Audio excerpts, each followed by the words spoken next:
All right, others can join us.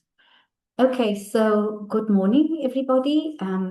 So excited that we're able to get to this webinar today. This was a plan for months, and so finally it's happening. This is our last webinar in the series that we're offering on this particular topic. So I'm really, really excited that we all managed to get here. So the topic, as you've seen on the opening slide, is de-risking and financial inclusion. And so, by way of introduction, I'd like to just outline why we're doing this webinar. What are the aims and objectives of the next 2 hours? So as I said, just by way of introduction, the nonprofit sector, for those of us who are very familiar with it, those who are not, welcome. We hope to unlock some deep thoughts that you may have and comments, etc., throughout the next few hours. The nonprofit sector faces increasing challenges in accessing financial services. And this is mainly due to what we've now heard the term being de-risking practices, which is being implemented by financial institutions. And some of us have known about this for some time, and others are, as I said, coming in the know and getting some knowledge and understanding of it all and how it may impact on our operations and our existence as the nonprofit sector. So this webinar today, over the next 2 hours, we will examine the implications of de-risking on nonprofits.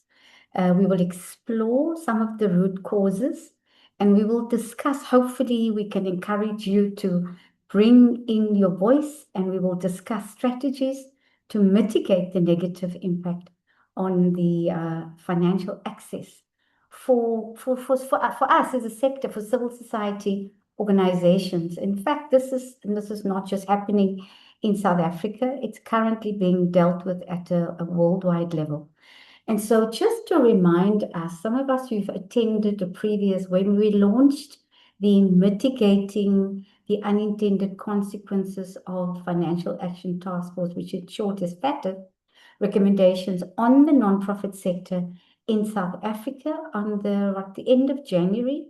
And so this research, which was commissioned by Inyatelo, provides evidence of the growing impact of financial de-risking on nonprofit organizations. And so the findings, which Gary is going to talk to some of that as well today again, the findings reveal significant levels of financial exclusion within the sector. And I'm not going to list them because Gary will talk to some of them. The second objective for the webinar is to build on the research findings, which will form part of a broader effort by the NPO Working Group to engage constructively with the financial sector and regulators. That is the plan, right? So we will hopefully be also gathering enough information towards a policy brief. Again, Gary will talk to us about that. In terms of the flow of the next 2 hours, on the next slide, you'll see the outline there. We'll start straight at 10 after 10, 10 past 10. Gary will make the presentation. That will be followed by Samira Dawood Bagon, and then Dr. Janelle, who's joining us all the way from Australia, and we're really pleased that she could make it. And then we will go into a poll. Once you've got all that information, we'll do a little bit of a poll just to see what some of your thoughts are around some particular questions. And then Anne Bown will moderate a panel discussion. We'll go into, and we'll try and stick to time, okay? No, we will stick to time. We'll do a Q&A towards the end, but if any of you have any questions that you would like to pose either in the chat or put your hand up, we're happy to do that, but just be mindful, we're going to try and manage the time really well today. And then we'll close out by no later than 12:30 today. Right? So that's how we're going to spend the next 2 hours. So on the next slide now, I think I did mention these are the speakers. We will start immediately with Advocate Gary Pina, and just a very brief introduction to Advocate Pina. He is an admitted advocate and retired research associate with the Development Capable and Ethical State. It's called DCES, for those of you who are familiar with their work, the research division at the Human Sciences Research Council. He holds a MPhil in Values and Policy Studies from the Stellenbosch University and a BA Honours and LLB degrees from the University of Wits. So Advocate Pina was the lead researcher and the principal author of the research that I referenced in the opening, which is the Mitigating the Unintended Consequences of FATF Recommendations on the Nonprofit Sector in South Africa report. He specializes as well in constitutional and human rights law, democratic governance, public ethics and integrity, transparency, accountability, and political finance, with a strong focus on ensuring that regulatory frameworks align with constitutional principles and democratic values. Sorry, Gary, I know that was quite a lengthy introduction. But I think I just wanted to, make the important announcement that we've got a very knowledgeable person in the room with us. And so, Gary, I'm going to hand over to you, unless perhaps, maybe I'll just do the introductions to all of the individuals who will be speaking, so that that's out of the way once. The second presenter is Miss Samira Dawood Bhagwan. Samira is the divisional head for anti-money laundering / counter finance terrorism. In short, it's AML/CFT in the Prudential Authority of the South African Reserve Bank. So we've got the Reserve Bank here with us. This division is responsible for AML/CFT supervision of the banks and life insurers, including on-site and off-site supervision. Samira is an admitted attorney and has over 12 years collective experience working in various AML/CFT roles at financial institutions, as well as the Financial Intelligence Center that we know as the FIC. She's also a co-chair of the FATF Immediate Outcome 3 and 4 Working Group, which feeds into the Interdepartmental Committee chaired by National Treasury. Samira will present key findings from a recent survey conducted with South African banking institutions on their policies, risk-based approaches, and practical decision-making processes affecting non-profit clients. The third presenter, and we're really, really excited that Dr. Jean Nel can join us, all the way from Australia. Jean Nel is a comparative business law scholar returning to her research passions and full-time academia after 2 decades of primary caregiving. Jean rejoined Monash University in 2024. Jean's PhD thesis analyzed the corporate regulation of volunteer charity directors' duty of care and diligence, right? Governance stuff. Jean has taught company law, corporate governance, and business law at undergraduate and postgraduate level at a number of universities in South Africa, as well as in Australia, including as senior lecturer in the Department of Business Law and Taxation at Monash University. Jean is an advocate at the High Court of South Africa. She also holds a postgrad LLB, a master's degree in human rights law, graduate certificate in money laundering control, and a graduate certificate at higher education. And I'll introduce Anne when we get to the panel, but Anne has been a very interested and solid member of the NPO Working Group. She holds a portfolio of communications within the working group, and we're absolutely delighted to have Anne with us today as the moderator of the panel discussion. So I also just want to say, before, just in case time runs out with us, Samira can unfortunately not stay for too long beyond her presentation. And so we really, really appreciate the fact that you squeezed us in, Samira. Gary, can I hand over to you? Sure. Thank you very much, Ferial. And good morning to everybody. Thank you very much for the kind introduction. I must admit, I'm not a subject expert in this field. I'm one like you who are discovering about the issues affecting NPOs, arising from FATF's important work and necessary work. But we were employed by Inyatelo because of our research expertise. And so I think that's really what we can bring here. And I'll share with you the findings of three streams of the research study that we undertook that relate to the specific topic. Suzanne, could you go to the next slide, please? Thank you. So this is the very long-winded title of our research study. Anne has handily found an acronym, MUCF. So we're going to be doing some muckraking this morning as we dredge through the findings of our research. Next slide, please. So this is just an introductory conceptualization of the problem statement, as found during our research on the website of the Human Security Collective, which is based in the Netherlands. NPOs around the world are being impacted on an unprecedented scale by issues of financial access.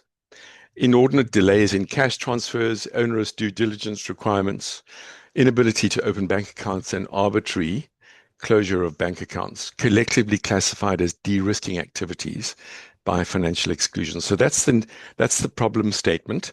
Next slide, please, Suzanne. This graphic also comes from the Human Security Collective website, but it's developed by the Global NPO Coalition on FATF. And it really just describes essentially the nature of the problem and its consequences, as well as other associated factors. So I'm going to focus on the problem, which is that transfers of funds to NPOs for charitable works are delayed, and accounts are frozen or cancelled by banks for reasons associated for a variety of reasons, including some associated with FATF's requirements. And the consequence of this for civil society down the bottom of the graphic is that there's no delivery of food, medicine, education, etc. So the services that civil society organizations provide, because projects are cancelled, there are fewer services for communities, because in part resources are spent increasingly on bank transactions and compliance rather than on implementing their mission. There's a damage to the reputation of NPOs arising from the freezing of their bank accounts or their inability to deliver their services. And this has a knock-on consequence of their future inability to raise funds because of the reputational damage that they suffer, both nationally and across borders. So they're affected in country, in South Africa, and as Ferial indicated, this is a global problem. It's not just South Africa, but we're focusing in our research findings on South African NPOs. But it also affects their ability to raise funds externally, particularly because of FATF requirements. Next slide, please. Suzanne. Thank you. So we as a team, and I must acknowledge my colleagues, Dr. Michael Kossa, Dr. Maxwell Maseko, and others as well, we undertook an online survey between April and July last year. And then we sent out a total of almost 150,000 email invitations using the Department of Social Development NPO database, and then a smaller number of contacts derived from the Inyatelo database. The overall response rate was extremely low, 6%, which is very low for any survey. Although I should just say, for comparison's sake, I'm busy with another survey now for the Department of Energy and Electricity, and we have an equally low survey response rate. And this it really involves mainly government bodies and the private sector.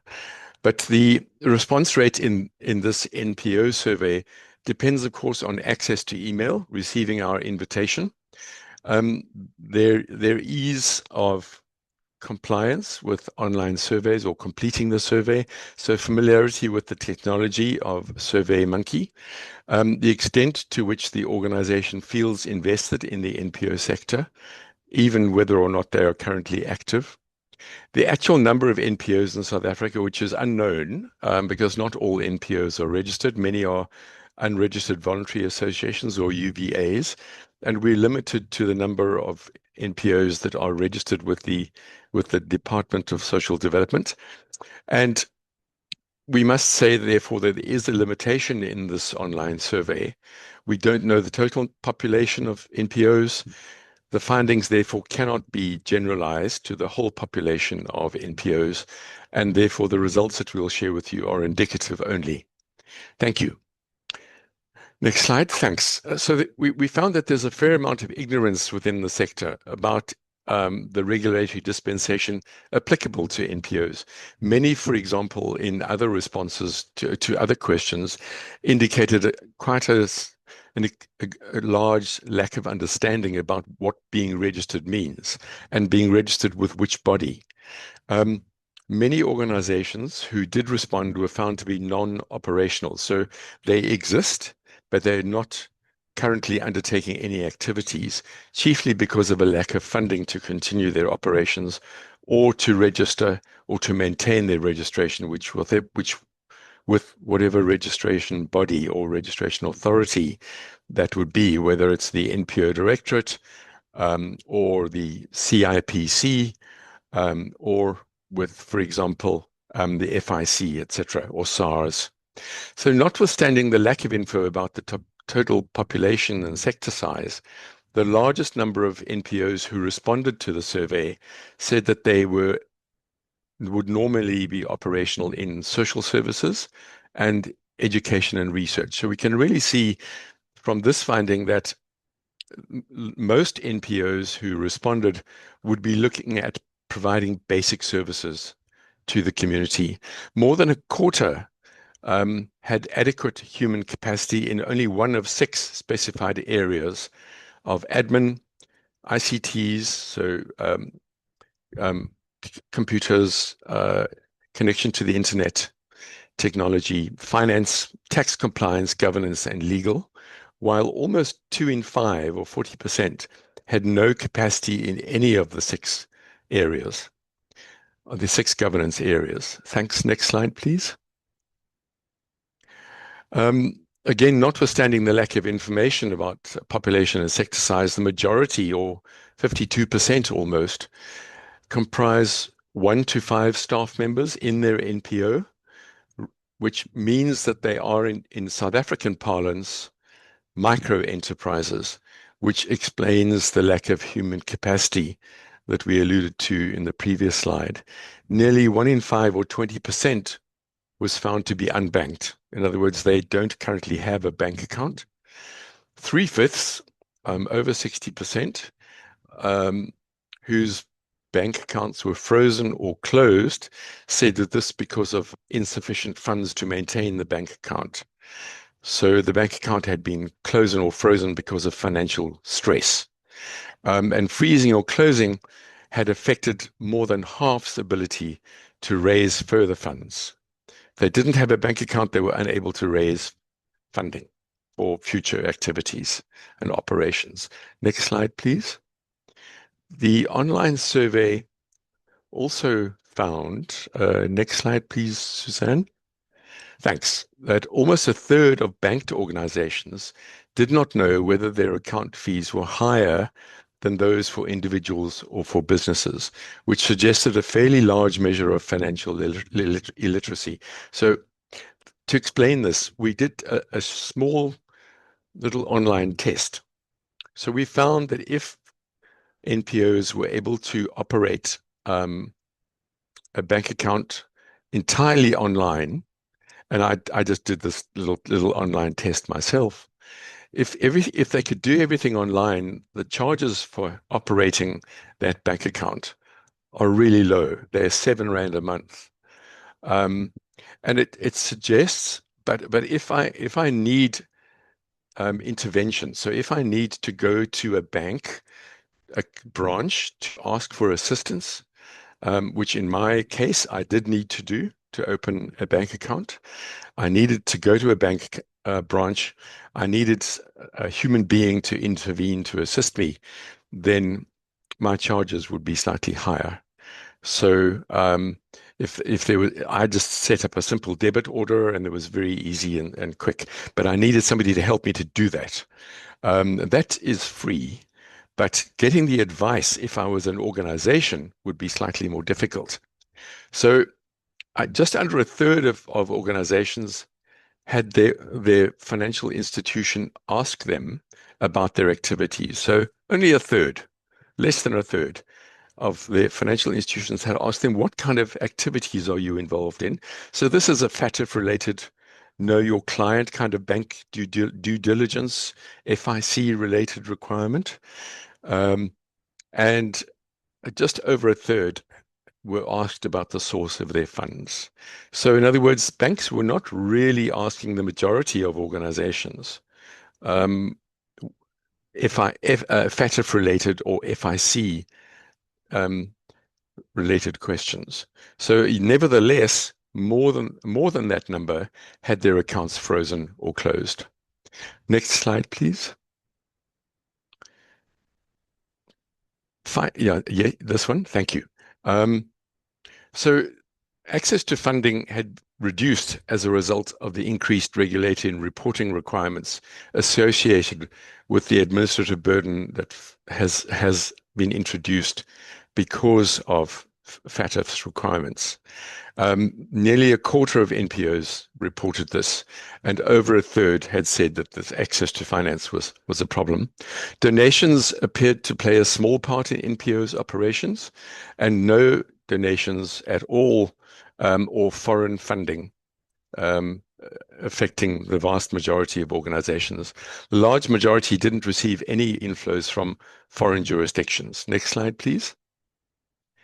Um, All right. So we also undertook a series of 9 focus group discussions, specifically with South African NPOs, and primarily those that would not be regarded as sort of your blue chip NGOs. So these are mainly grassroots NPOs, and they said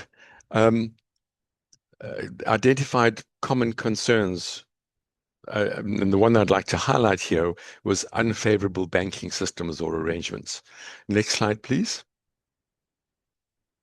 Concerns were also raised about the new FATF-related MLTF requirements, imposing additional administrative burdens for which they didn't really have adequate resources to manage their own response to those requirements. There was limited capacity, therefore, to comply with the regulations that were introduced on ML, which is money laundering and terror finance. There was a need for increased funding to help them deal with these administrative requirements, and there was a call for a database of experts to provide some assistance. There was a widespread understanding that governments and banks do have a responsibility to stakeholders to ensure the safe transfer of funding, both domestically and internationally. But many stakeholders in the focus groups, so these grassroots organizations, said there is an overriding duty to ensure that there is a transfer of funds, to find ways to help to transfer funds, except for due cause. In other words, the balance of risk really should be borne by the bank, and NPOs should not carry this risk if they pose no real risk in the nature of their funding, the source of their funding, the nature of their activities. So there's a balance of risk to be struck here. Next slide, please. So other challenges were, as indicated, the account deactivation due to inactivity. So if NPOs were not using their accounts for longer than 90 days, their accounts were either frozen or closed, depending on the bank's practices. And many NPOs said to us in the focus groups that there was no alert, no prior notification that this was going to happen. When we spoke to the financial sector regulators or banking associations, for example, they said this was primarily because they were unable to reach the NPOs. So this is because NPOs don't have an active email account or their telephone number has changed and banks are unable to reach the NPOs to discuss with them what is the reason for their inactivity.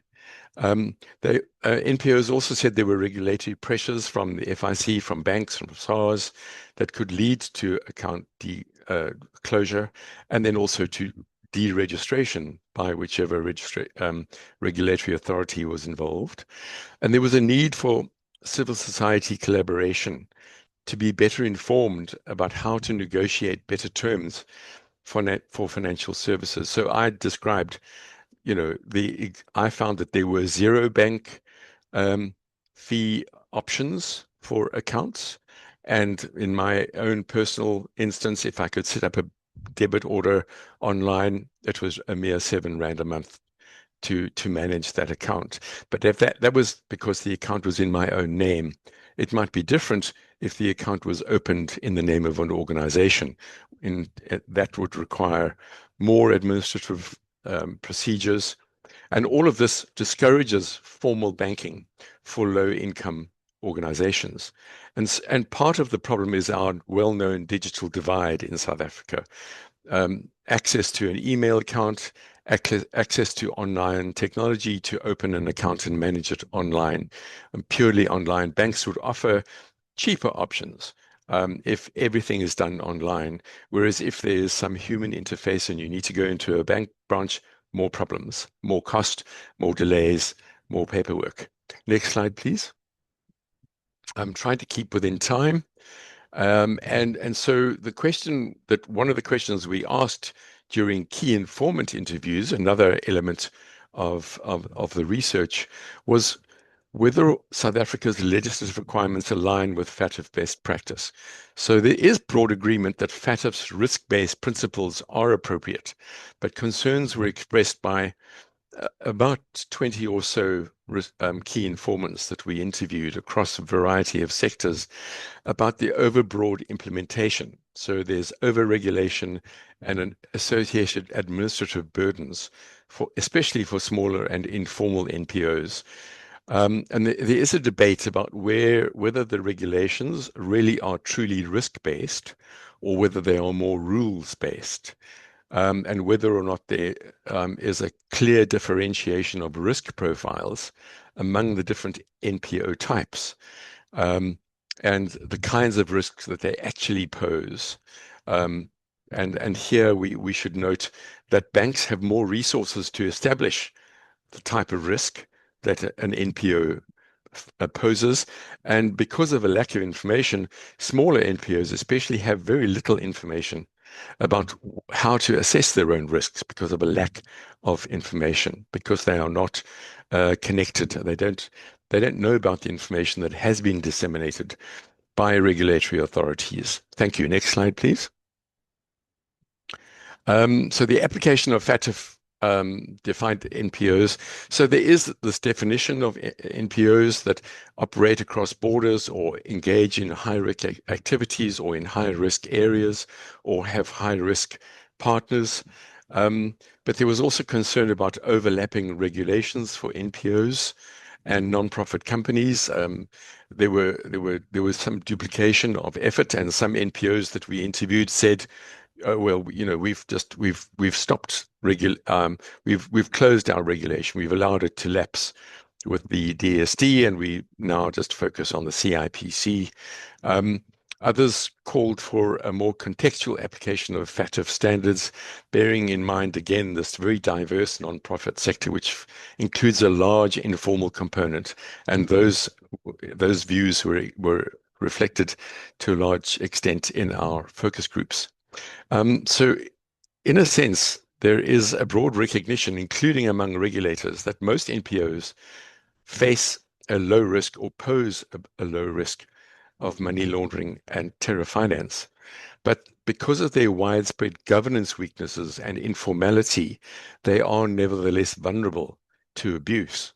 And therefore, there is an incentive to treat them as a potential risk by banks. So there's a need for ongoing risk assessment and improved NPO governance standards to adapt to these changing threats. Next slide, please.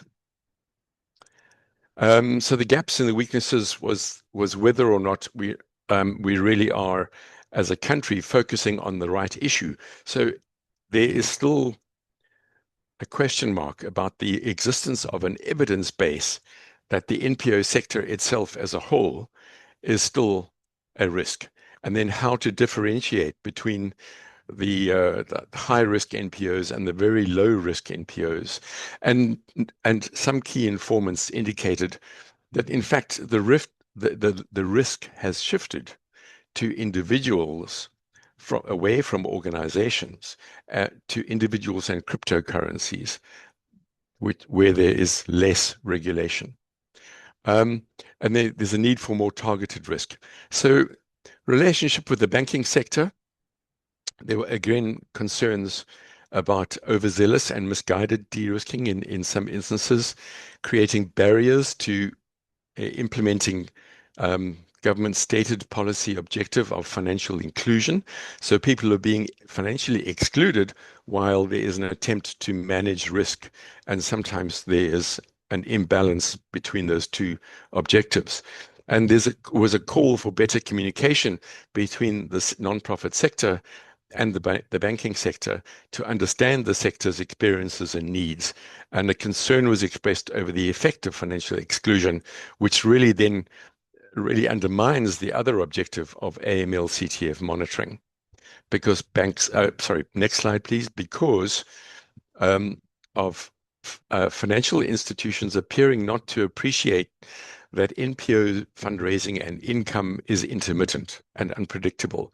So closing an account or freezing an account after just 90 days, which seems to be a widespread practice, if not a general practice, means that those accounts are frozen, or closed, which means that those NPOs then fall off the radar of banks, which means that they fall off the radar of the FIC, which means that they fall off the radar of anybody who's wanting to try to monitor money laundering and terror financing.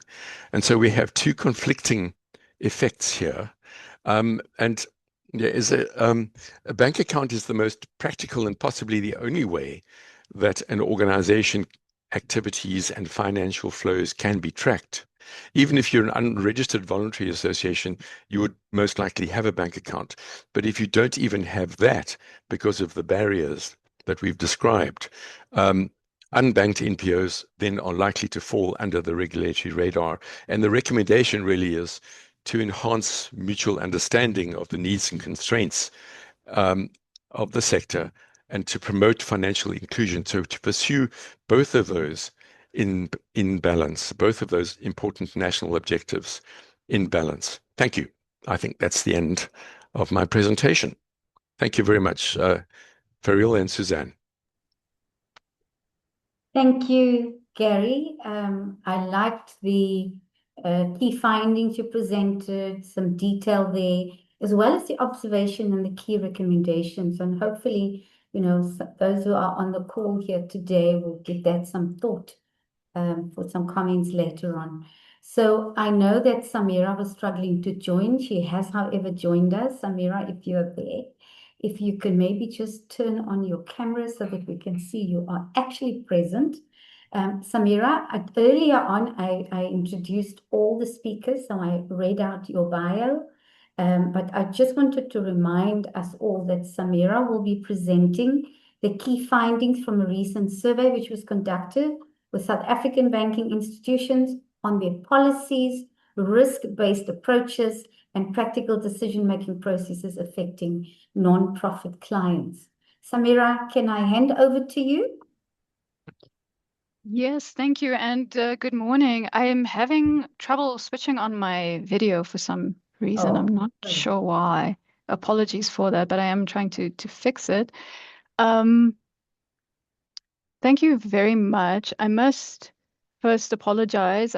I caught the tail end of the presentation by Gary, and it does seem very interesting and very relevant to my presentation. So I am going to be essentially presenting on the perspectives or giving you some insights into the expectations from the Financial Action Task Force and how that translates to us locally, as well as some perspectives perhaps that can add some insights for all of those on the call in terms of, I see the date is incorrect on this presentation, but insights in terms of how banks essentially should be assessing NPOs and the engagements.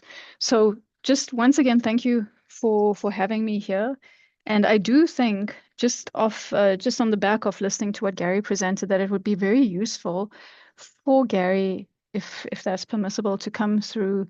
We have engagement or awareness sessions with the banking industry, so all the banks once a month, to come through and present to the banks what he has just presented to yourselves. I think it would be really useful, because what we want to do is also increase the awareness around the expectations. And financial inclusion is, of course, quite important and significant. And importantly, the correct application of the risk-based approach. So I think it would be very useful for us to have you come through and present to the banks. Because one thing we are emphasizing as a supervisor is that there should not be a misapplication of the risk-based approach. But let me rather present or put up my presentation. Otherwise, I'm going to be covering aspects of my presentation, which is not my intention. And I apologize. I am not sure why. I'm not sure if there's a setting or something in the background which is preventing me from turning on my camera. But I do hope you can at least see my screen. Here we go. It looks like it's working, Samira. Okay, great. Great, thank you. And no matter how many times I try to click on this button for the video, it for some reason does not want to. It's not agreeable today. So my presentation, I must also, apologies, I must correct something. So there is a survey, or it is a questionnaire that we sent out to the banks towards the end of last year. And Susan, who's on the call from our team, who's our TF specialist in the Prudential Authority, she's actually busy with a piece of work putting all of that together. So for the purpose of today's session, we unfortunately aren't going to go into any detail in terms of what we've got back and what we've seen across the banks in terms of trends, etc. But I must say a lot of the questions that we've posed to the banks do link quite nicely to what Gary has presented on. And once we have that, the feedback, we can then be able to share that with yourselves. And it's quite possible that that might also feature in our national risk assessment. When I say our national risk assessment, so that is the money laundering, terrorist financing risk assessment. So the money laundering component of that is in the process of being updated. And that process is being led by National Treasury. So going into the presentation, just in terms of a background, and I'm sure many of you are quite familiar with this, so I'm not going to spend too much time on this, but in terms of the standards, we have the FATF Recommendation 8, and of course, there's the assessment of TF risks, where what is expected is that there should be focused, proportionate, and risk-based measures applied. And in the context of nonprofit organizations, why is this important? Is because they need to be protected from TF abuse. What is also very significant is that we need to ensure that we are not applying blanket restrictions and de-risking. And of course, the relevance here is the banking sector, which is why I am here.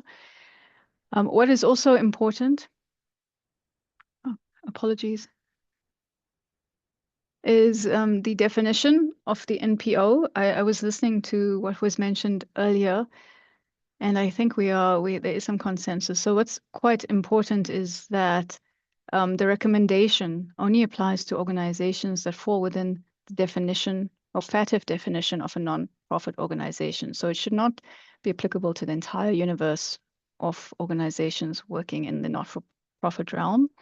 And it should really be centered or focused on NPOs that are at high risk of TF abuse. In terms of the role of banks, so as you know, banks may be vulnerable because NPOs can be misused for terrorism financing. Banks typically bank nonprofit organizations, although I have heard now some concerning news about NPOs being de-risked or accounts closed without sufficient engagement prior to that. And what is important here when we're dealing with banks is, of course, the nature of their operations. So many banks have an international reach. There could be instances where transactions involve the flow of funds between high-risk countries. There's also, of course, importantly, understanding the use of the funds and the type of scrutiny that's given to the use of the funds. And that is from the banking, or our expectations from the banking side. Banks should be aware of the threats and the vulnerabilities in their environment and in respect of their clients. And what's quite important, and you're familiar with this, is the know your customer principles or the expectations, which essentially deals with understanding the identity of the entity that is banked. And verification is also important in that regard. Understanding the purpose of the NPO as well as the source of the funds. The screening, so that is sanction screening in terms of the individuals that are linked to the non-profit organization. And then key is ensuring that the bank must ensure that it's in a position to properly assess the MLTF risk linked to the non-profit organization.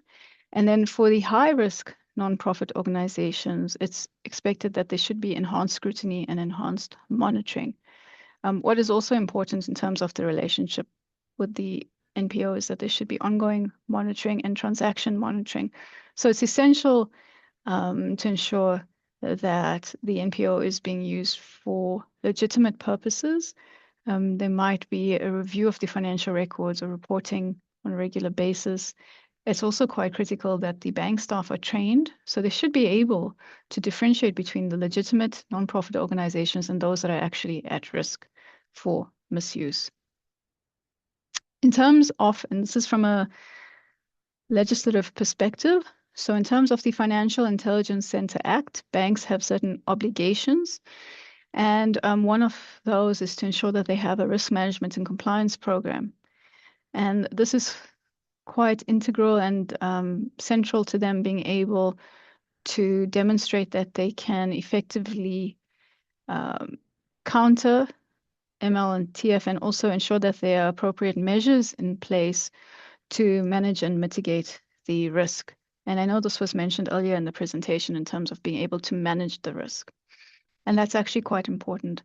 So it does state that the risk management and compliance program of the bank needs to ensure that the institution or the bank can identify, assess, monitor, mitigate, and manage the risk. That the bank's provision of new and existing products or services may involve or facilitate money laundering activities and the financing of terrorist and related activities or proliferation financing activities. I think what is quite important, and also off the back of Gary's presentation, is that it's necessary to ensure that the AML CFT measures are balanced with inclusion. And I mentioned this at the beginning, so that there should not be a misapplication of the risk-based approach. You should see that simplified due diligence is being applied where there's lower risk, and enhanced due diligence applied when it's appropriate to apply enhanced due diligence. And there should obviously be we should avoid or seek to avoid undue targeting of non-profit organizations. Just a bit more insight in terms of, giving you feedback from the supervisor's perspective. When we have to look at the risk management and compliance program of the bank in question, one thing that is looked at or delved into is whether or not the RMCP, the risk management and compliance program, is effective. Has the bank actually undertaken sufficient assessment of its ML and TF risk? Also, the controls that the bank is applying, are they proportionate to the degree of the risk faced? And I think this is quite important in the context of NPOs. So that is why understanding of risk is quite important. And the information that is available to the bank should be scrutinized to be able to assist the bank in appreciating the true risk associated with the NPO. Right, so you'll see there on the slide I mentioned that it's important for the institution of the bank to understand the objectives of the NPO's operations, getting a sense of whether or not the transactional activity aligns to what one would expect in light of the mission statement of the nonprofit organization. This was mentioned in the previous presentation. It is quite important. So the governance and the funding, is it transparent or is it obscure? The client base as well, is it understood? The activities, again, alignment of transactions with the mission. And then just broadly looking at the landscape, how are the NPOs classified? This is from our perspective. Now, which factors are considered when determining the degree of risk posed? And is there a reliance on third parties? That would also be important to understand for us, because it does have an impact in terms of risk appreciation. Something that is also quite important is funders and donor risk. And again, go back to the source of the funds. So the source of the funds, apologies, I see off is missing there, is a key risk factor. Some of the other indicators are things such as anonymous donations, contributions from high-risk jurisdictions, donors with extremist affiliations or donation patterns. See, there's a typo there, inconsistent with the nonprofit organization's mission. And then from a bank perspective, in terms of its responsibility, it would be important for it to understand or verify the legitimacy of major donors. It should monitor the unusual flows and apply enhanced scrutiny proportionately. From an NPO responsibility perspective, it would be important that as an NPO, transparent donor records are maintained, due diligence is documented in respect of donors, and there should always be open communication with the banks. Also, just giving you some insight in terms of the supervisor's perspective. So if we or our teams have to go and inspect an institution, it's quite important. So these are some of the typical areas that they would focus on, which is customer due diligence, the suspicious and unusual transaction or activities reporting obligations, whether those are being fulfilled, record keeping. We would pay attention to the record keeping obligations and whether those are being adhered to in terms of the Financial Intelligence Center Act. We'd look at training. We would consider the outflows and the inflows, the source of funds, whether there's a degree of anonymity that's associated with some of the clients and the activities, and the manner in which payments are made.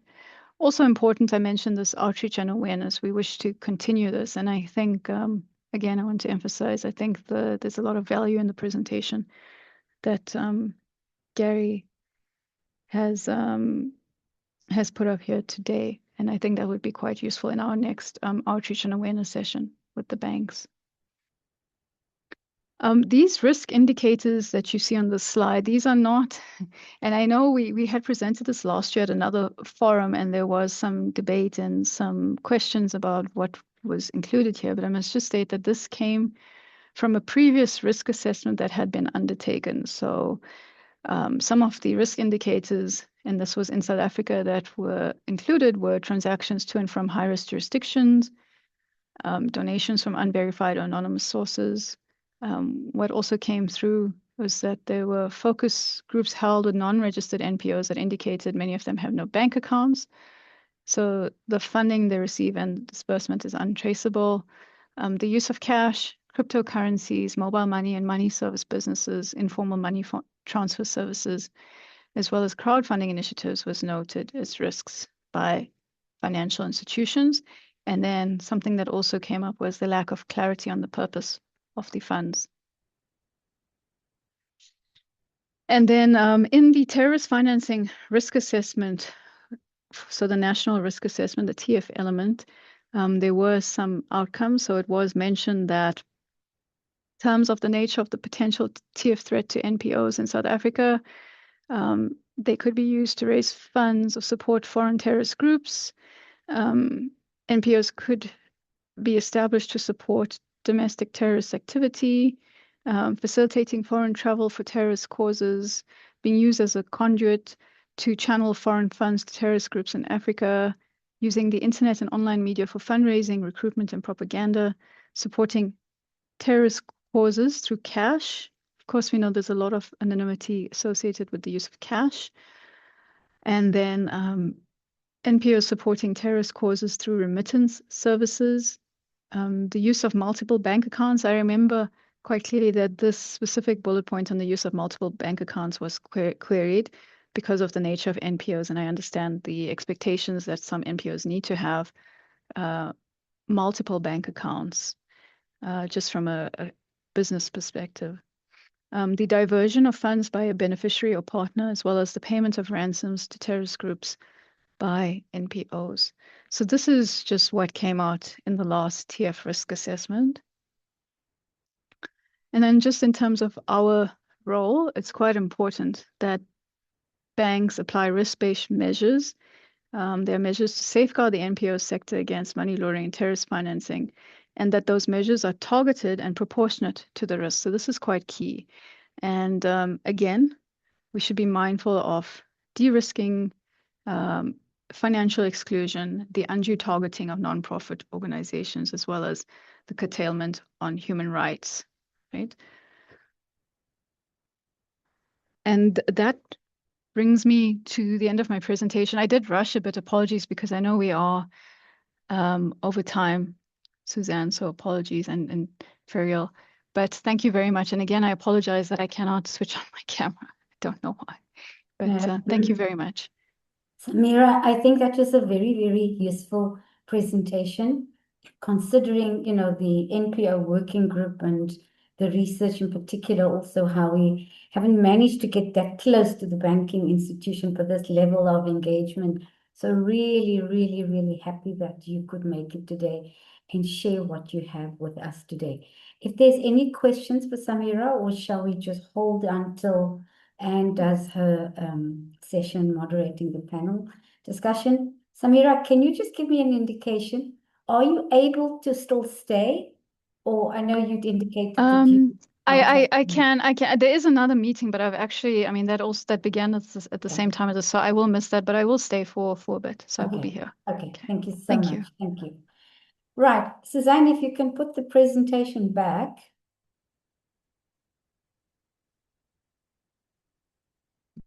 Is there anything that's coming through the chat? I know Jocelyn and Suzanne are keeping an eye there. Not seeing. Okay, there's nothing really. Okay, so shall we now move on to receive a presentation from Dr. Jean Nel? As I said, I introduced Dr. Nel earlier on today, but Dr. Nel will give us some global perspectives on nonprofit de-risking based on her experience and the spaces that she operates in. Dr. Nell, I'm not going to waste any more of your time, so let me hand over to you. Thank you. Thank you, Carol, and thank you very much for the invitation. It's really lovely to be there, even if I do that digitally. May I share my screen?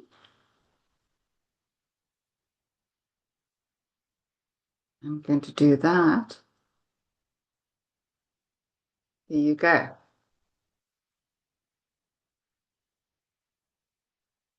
Right, before I start talking very fast, let me just move that bit away so it doesn't bother you. Can you see my screen?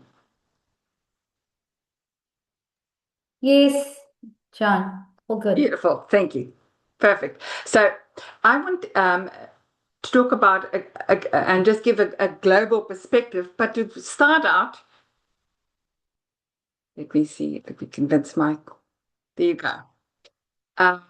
Just a reminder of what FATF actually says is de-risking. It's very clear. It's the refusal to provide, but also to terminate or restrict a business relationship. So it's not just about access to a bank account. It's about making sure that the bank account you get is affordable and you can actually use it. And most importantly, it's because it's about refusing or terminating or restricting, note the last bit of the quote, to avoid risk rather than sufficiently understand and manage the risk. And this is what lies at the heart of de-risking. It's back, and I'll explain that to you in a moment. And the next slide I'm going to share is just to remind you that FATF's position is very, very clear on this. They're adamant. De-risking is by definition, and I'm quoting this from the Financial Inclusion Guidance in 2025, it's by definition inconsistent with a proper application of the risk-based approach, which is central to the implementation of the recommendations. What's the key drivers of de-risking? I want to run through this because it's actually global. The problems and the challenges South African NPOs are experiencing is not unique or are not unique. And the drivers of these problems also are not unique. Look, it is really important that you can't transplant solutions as is, because much of what we do is context-based. But there are certainly certain issues that we all share. In terms of de-risking, banks, by definition, are profit-driven. They are commercial entities. They don't have a charitable or altruistic mission. So they look at clients in terms of how much does it cost me to service you and how much revenue do I get from you? Now, looking at an NPO, part of our problem, and it's also clear from Gary's research, we don't have a lot of money. So banks come along and they say, it's too expensive to service your account because we have to comply to no end, and therefore we're closing the account. Part of that problem is they're over-complying. They're gold-plating. It shouldn't be costing them that much money, but because there's not a proper application of risk-based approaches, their responses are not informed by risk, are not targeted, are not measured, you end up with de-risking. Part of that problem is the fact that regulatory enforcement, one, the fines are eye-watering. Two, increasingly, research is showing that not just the fines, but also the reputational risk of a bank being associated with either an NPO or an NGO that's found to provide support to a terrorist organization, is that reputational risk is just too high. Another very important issue is that the regulatory expectations are not clear. One thing is They don't understand the complex sanctions system. And that all links back again to another big driver of de-risking is the bank correspondent relationships. So, for instance, in Australia, Australian banks, well, let's look at the Pacific Islands. Australian banks have relationships with island-based banks. America, to a lesser extent these days, France has relationships with local banks, but the regulation of those banks in their host countries often forces them, their perception is that they need to pull out of a smaller country's banking system. And the moment a country is treated as high risk and the banks pull out, all of those individual accounts that rely on the correspondent banking is also de-risk. So that your drivers really is that it's about money, and it's about, do we understand and implement the regulation correctly? Now, one really important thing when we talk about de-risking, and we talk about South Africa, and we talk about we're going into a next round of FATF assessment. The world's a very different place from what it has been in 2019 and then eventually in 2021 when the MER for South Africa came out. Because in 2023, Recommendation 8 changed. And that's the heart, the recommendation that impacts what NPOs are experiencing. I would argue probably the most. It was narrowed down, and the previous speakers referred to that, to focus only on FATF-defined NPOs.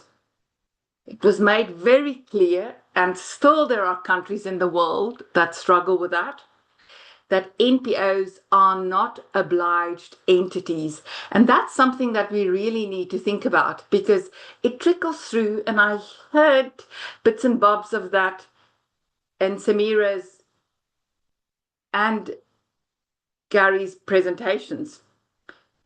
The NPOs are not obliged entities, so we are not obliged to enforce FATF recommendations. That's an important thing to remember. So we need to make sure that we don't place the burden that is actually a regulatory and banks, because they are obliged entities. Their burden shouldn't be shifted to NPOs.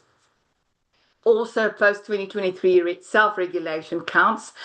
Very, very importantly, there's a humanitarian carve-out that specifically addresses the challenges that NPOs experience if they provide humanitarian assistance into what is deemed a high-risk country. And a high-risk country is not a grey-listed country.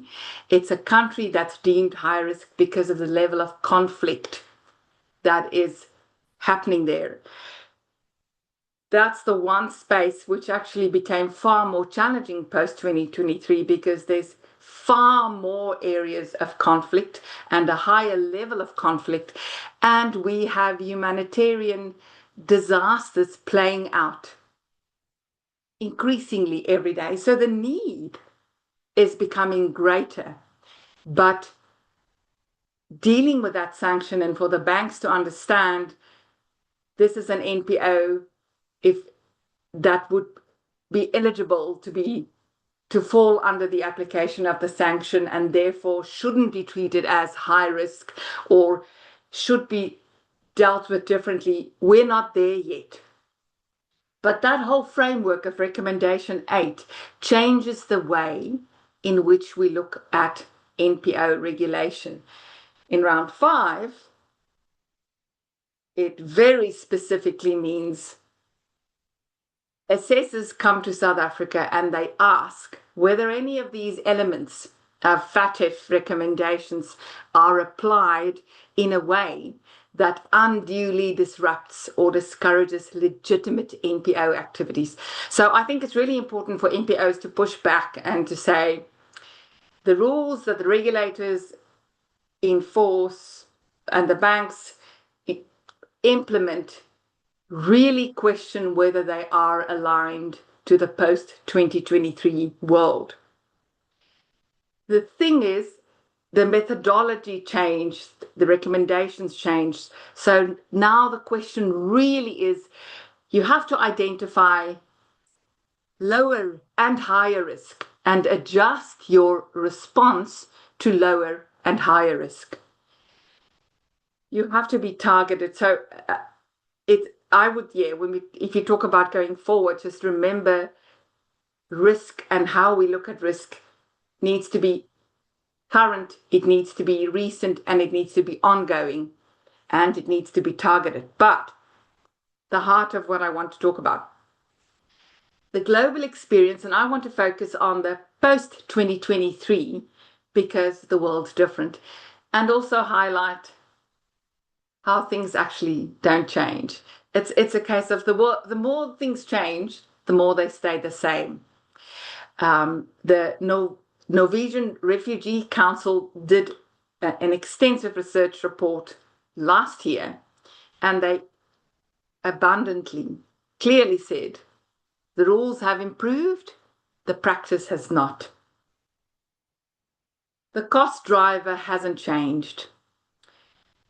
Banks respond to national regulation, not to the changed recommendation. And here's the thing. Countries take much longer to implement in their legislation changes that FATF has made because they have to make changes in their legislation and regulation. So that's lagging, which means at this point in time, it's very hard to see whether Recommendation 8 has actually made a difference. Fact of the matter is, derisking, debanking, denial of services generally remains a pertinent issue and a real barrier for NPOs, especially NGOs that deliver humanitarian aid. And that's relevant because South Africa does have, just if you look at the profile of the country, there's certainly groups that would support efforts to deliver humanitarian aid into other countries that would be conflict areas. But we still need to make it very clear that there is a sanction, and we still need to make sure that the banks, respond to the risk, not the perception of risk. Another thing that hasn't changed, in fact, it's bigger, is that it's not so much anymore about financial sanction. It's about the bank's reputational risk. And internationally, NPOs are saying banks are reluctant to have a banking relationship with an NPO because there's a perception of risk, and and they don't want to be associated with an organization that down the line there would be media disclosures that they have supported terrorist organizations. And a real serious and a big ongoing pain point is that banks do not understand the humanitarian exemption that the United Nations created, which leads them to treat organizations that provide humanitarian assistance as a standard. They just treat all the NPOs the same, and they work on the basis of a perception. And the dilemma is, because we have a higher expectation of NPOs, we're doing good things. A more serious response, particularly in the media, if things go wrong. So you hear far more about things going wrong with money and the uses of money in the NPO sector that you would necessarily hear in the commercial sector, because there's an expectation of better outcomes. So it's a really complex thing. The dilemma is the more there's bad news in the news about NPOs, the worse your reputation get, the less the bank's keen to do business with you. But it's not all bad news. There is positive progress. I can name at least in terms of well, I've got three examples of regulators and then a private example in the Caribbean. But in Australia and Norway and the Netherlands, there's been steps taken. In Australia, Austrac made a specific statement. I question whether it really makes such a big difference, but at least there's an effort from the regulator to make a statement about not all NPOs carrying the same level of risk.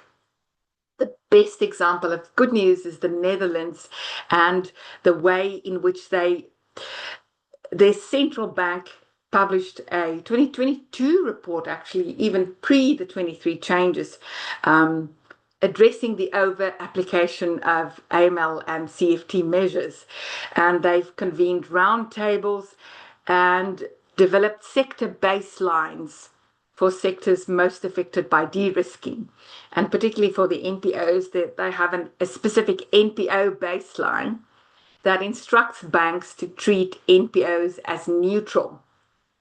So don't start with a perception of risk in terms of NPOs. Start as neutral, and then you looking at the specific facts of a particular NPO, decide whether you want to add risk factors or stay at neutral. Perhaps you want to say it's even lower.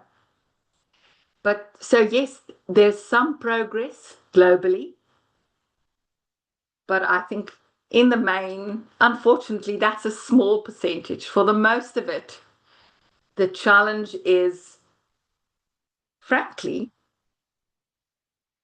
to convince the banking sector that NPOs do not as a group pose a risk. And there's a global challenge in terms of making sure that banks understand humanitarian exemption.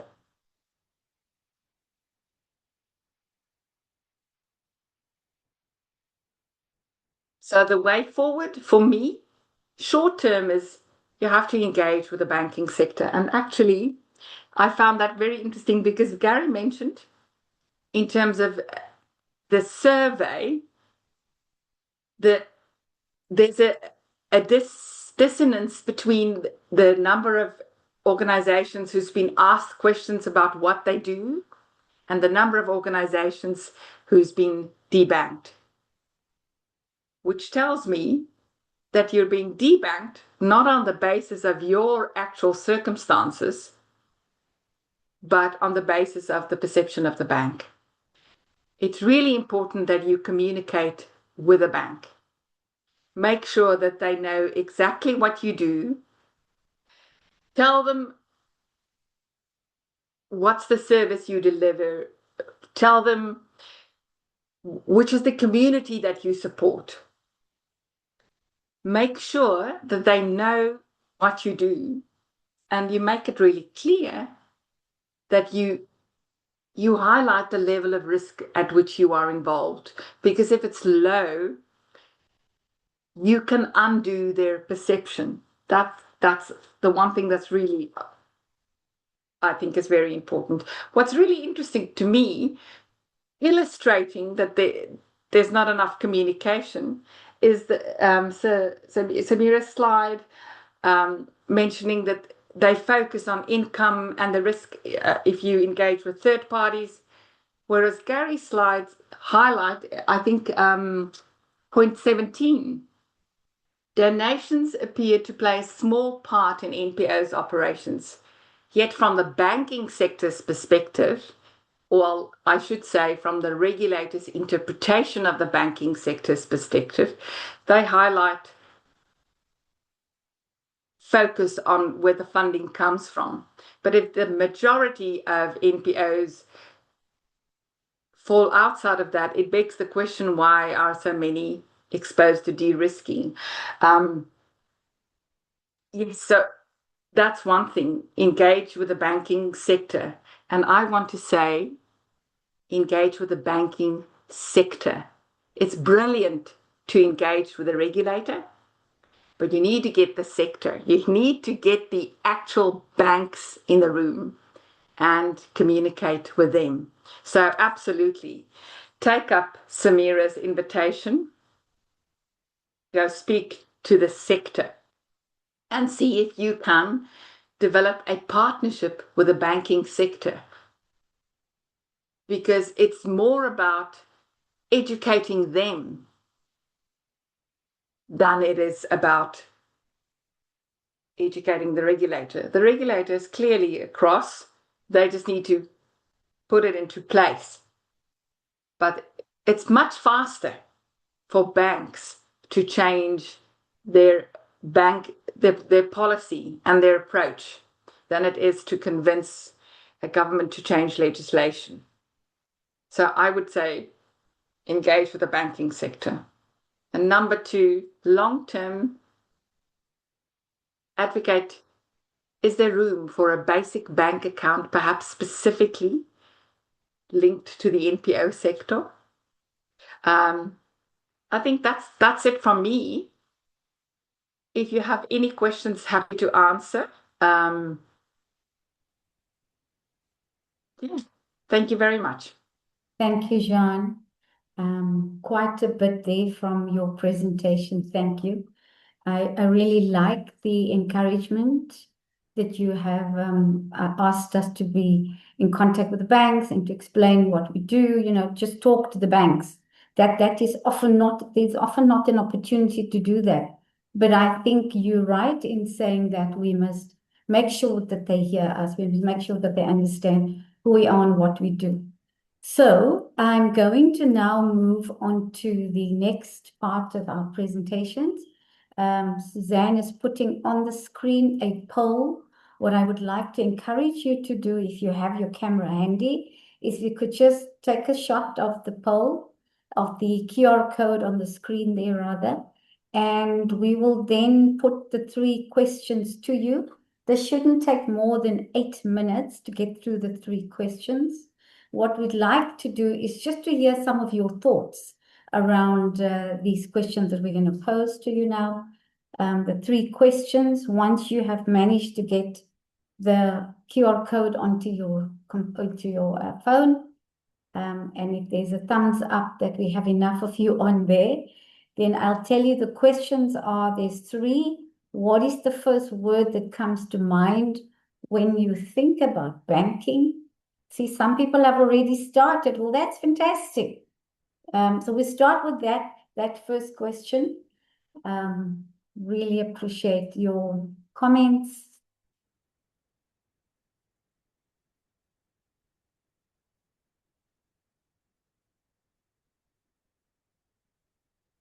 I mean, this is, for me, it looks like there's sort of a gut reaction.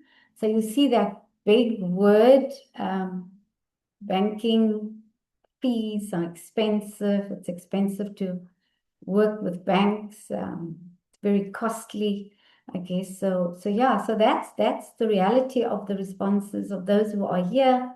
It's complicated. Wow. Yeah. That's a top prediction here. Expensive and complicated to deal with banks.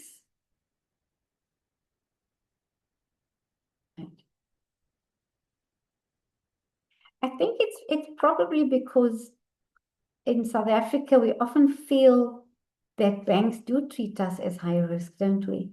Especially now with what's going on in South Africa with the grey listing and all of the conversations that we had earlier on. So it does feel like we're being treated as high risk. I don't know if it's correct to assume that we're partners of the bank, but a little bit can be put along that way in terms of making us feel like, our business is appreciated and respected at the same time. So it does feel like, we're going to come up with some negative words here. It's a gut reaction. Right, very interesting. So if we can move to the next question, Suzanne. So the next question is, what is the biggest bank challenge that your organization faces? High banking fees again. I don't know how many responses we have had so far. 5 out of the 17 responded. So 5 people says it is the fees. Expensive, so it's sort of in line with question number 1. Expensive, no one says anything about, I don't know, FICA and compliance is another issue. Responding to compliance, there we go. Okay, so 10 out of 17. If there are others who can respond, please. So still, most of us feel that banking fees is a big challenge for us. Yeah.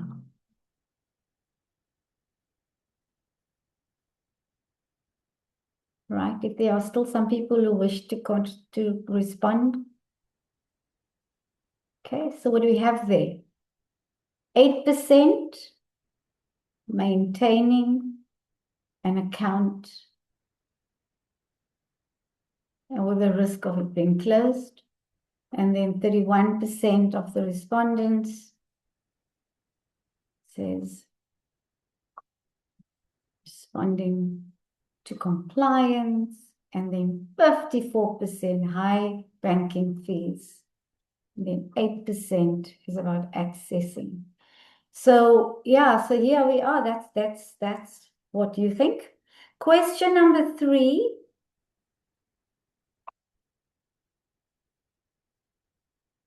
Have you experienced de-risking or banking difficulties? Briefly describe what happened. I'm going to have to make my screen a little bit bigger because it's coming through very small. Okay. Okay, so there's someone who says no. Others says, so quite a few of you says no. Okay, so let me see. So no de-risking, only poor bank response from bank manager. I believe this is more a bank industry issue with customer service. Then the next comment is poor communication from banks, no decreased fees. Okay, so it looks like you've requested it. Staff unfamiliar with different types of NPOs, don't cater to good governance, instance dual authentication, and experience not user-friendly. Okay, that's very negative there. But it's your experience. Freezing accounts after 3 months. Some grant contracts require separate bank accounts. Yes, we've all experienced that. Difficulty talking to and finding a warm body. Now that things have gone totally digital, it is a bit of a challenge, which means your query isn't attended to, and so therefore you wait longer than you would like to. So there's that issue. And then there's a comment, frozen of change of signatories. Frozen of change of signatories. Can you explain that, please? What does that mean? Frozen of change of signatories. And then account closed without notice after 90 days without activity. Yeah, we've heard of that as well. Poor response from bank relationship managers, lack of consistent person support, always getting a new person to explain the same issues, and then that delays the process. Updating our letter of authority when the master's office is in chaos. FICA-ing is difficult. FICA-ing is difficult.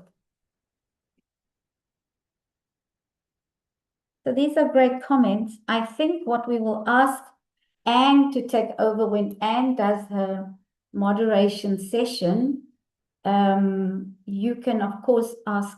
I would hope that the presenters maybe can comment on some of these comments that we have here now. So it looks like we have exhausted the questions on the poll. Thank you very much for your comments. We will record these comments and feed it into a report. I'm pretty sure that Gary will also be able to use this in the next part of the work that he's busy with. So let me hand over to Anne Bown, who will now take over the panel discussion. Thank you, Anne.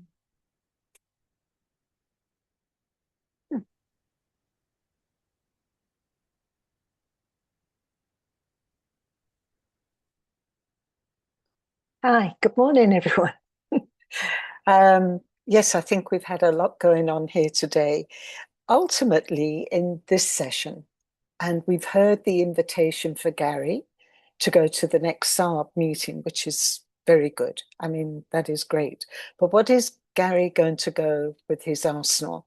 Just the results of the survey or some more information? So what we need to produce is a policy brief of some description. And that policy brief will need to be able to talk to the groups in the banking sector and the financial sector, because there are other issues here with the financial sector that we haven't gone into. We've just focused on the bank so far. But how do we engage with them? And how will we get through these realms of misunderstanding and build trust for the nonprofit sector? The one thing I do want to point out, we've talked a lot about FATF and AML and CFT, but we as nonprofits have other major issues with the banks, the freezing of bank accounts, the updating of your signatories, documentation getting lost in the bank. You hear stories, many stories, of organizations with their board members, their busy board members, having to go to and fro back to the bank with lost documentation. So there's a lot of inefficiency besides the lack of understanding of the needs of the nonprofit sector. So I've got two questions that I'd like to ask. One for Gary, and then I'll go on to one for Jean. Samira, if you're still there, I'd like to ask you a question as well. But the rapid result is, I would like any of you, if you could recommend one practical step that regulators or the banks could implement within the next 12 months to reduce unnecessary nonprofit de-risking while maintaining the AML, CFT safeguards, what would that be? One practical step. So Gary, let's start with you. Drawing on the findings of the survey on mitigating unintended consequences of FATF standards, where are the most significant challenges emerging in the relationship between banks and nonprofit? You did highlight some of them, but I want you to reinforce. And are we seeing isolated cases of de-risking, or is it a broader systematic pattern? And are there particular types of nonprofits that appear to be targeted and affected? So based on this evidence, because we can only go to the banking sector with evidence, do we have enough insight to begin developing a strategy for a closer collaboration between the nonprofit sector and the banking sector, one that strengthens mutual understanding of constraints whilst promoting financial inclusion? Thank you, Gary, if you could respond. Thank you, Anne. I'd like to just, double click there. I'd like to just start by thanking Samira for the invitation, and yes, just to endorse your invitation and to this meeting to help develop an agenda for that discussion. But then to begin to answer your questions, I think it's important to begin with the caveat that was mentioned in my presentation, that we have a very small sample of survey respondents to draw on. But I think it's important to note that many of the issues raised in the survey were echoed in the focus group discussions, which were largely consisted of less well-resourced NPOs.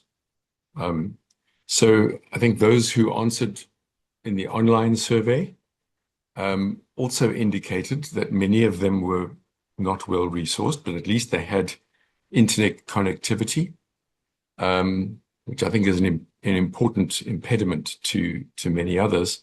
But then in focus groups, I think the issues that emerged were quite similar.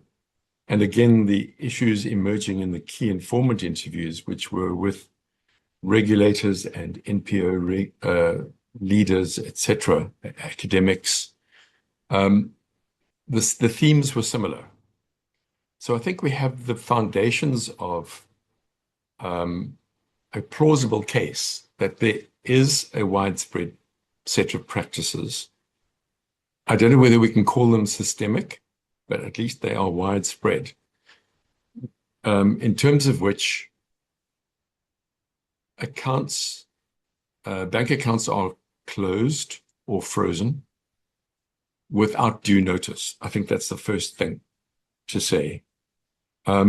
Now, that is in terms of the guidance given to banks, is that there must be a conversation with the account holder. But it seems as though there are practical problems that banks have to confront. And that is just contacting the NPO. And we don't know whether or not we have an accurate and a comprehensive database from DSD to which we try to reach out through the survey. But there were a large number of nil returns or null returns, whichever is the correct term. So many of their email addresses were incorrect or not active in their database. And that's just often the case, it seems, that NPOs will have a designated contact person, but then because of the informality and the volunteer nature of the sector, the contact person changes and therefore the contact details change. And those contact details are not always updated, possibly because of lack of knowledge on the part of the NPO, that they need to update those contact details with the NPO directorate. And so the banks face a similar challenge as we faced in conducting the survey, is who do they contact if they want to have a discussion about a question that they might have or notice that they might want to give about their intention to consider closing or freezing a bank account. But I think that seems to be almost a default from what we can gather from the discussions, but particularly with the NPOs represented in the focus groups, is that there's almost a default that if a bank account is not active for 3 months, then we must start thinking as a bank about closing it. And I think that default position, to the extent that it may or may not be something that banks have as part of their standard operating procedures, is a misguided default position because of the nature of the finances of NPOs. They are, and sorry, I'm seeing a hand go up, and maybe I need to pause. I see Jean, your hand is up. I'm not sure if you want to interrupt me, clarify or No, correct no, something I'll wait before until I you continue? finished. I've sort Oh, of just thought I realized I should signal. So I haven't. okay, I'm that's in the great. queue. Gary, she's Okay, just getting all in right. first. Okay, all right, that's fine. So it seems as though there is this default position that if an account is inactive, banks need to do something, because they've got instructions that inactive bank accounts maybe are not perhaps it's because and there could be a number of reasons that inactivity period comes up. One is maybe because costs are not being met. So the bank charges are not being paid. And that's perhaps understandable when you have a profit-driven organization like a bank, as opposed to a charitable organization that may have, really have, it may receive funds once a year to undertake some work. They do the work is done, and then the bank account essentially becomes dormant until a next round of funding becomes available. And that may or may not be at the same time next year, or it may just depend on a random donation, but we've seen from the data that donations are really very few and far between. But so there are these, I think, different signals that banks might get. So one might be is non-payment of fees. The other is inactivity. And then I think there's a need for banks to understand the intermittent nature of funding of NPOs, that they cannot rely on a regular, predictable income stream. They are very often receive a grant, and that grant might be repeatable, but it might be repeatable only annually, which doesn't coincide with the 3-month period. We couldn't, I think, from the questions we posed, ascertain what the different reasons might be for freezing or closing a bank account. Maybe freezing is a good way to get an NPO to contact a bank. That might send a signal. If the bank can't contact an NPO because the contact details have changed, because the volunteers have changed, then freezing an account is a good way, I think, to actually alert the NPO there's a problem. But NPOs, I don't know whether they're afraid to reach out to a bank, or maybe, as it was pointed out in some of the Mentimeter comments, how do I find a warm body to speak to if my bank account is frozen? Is it easy to identify somebody at my branch who I can speak to about this? And what kind of information do banks provide for such a contingency? Or if they do want the NPO to reach out to them, do they make it easy to do that? So assuming that, let's say, an NPO loses their ability to stay connected to the internet. I mean, with a Gmail account, it's fairly easy because it's free, but you can't always predict when your network will provide coverage. And if we think about the survey for a different study that we've been trying to conduct in Mpumalanga for the Department of Energy and Electricity, the floods in Mpumalanga just made connectivity really difficult because network coverage was down for periods of time, but just because of bad weather. If we look at other reports that I'm seeing in the Daily Maverick, for example, we see electricity pylons collapsing through lack of maintenance. So perhaps NPOs in the area around Nelson Mandela Bay don't have electricity because the municipality is not maintaining the pylons, and that is a municipal responsibility, not an Eskom responsibility. Obviously, many network providers will have battery backup, but that might be intermittent, and we know there are problems with theft of battery backup infrastructure. So I think I would say that there are different explanations for what's happening potentially.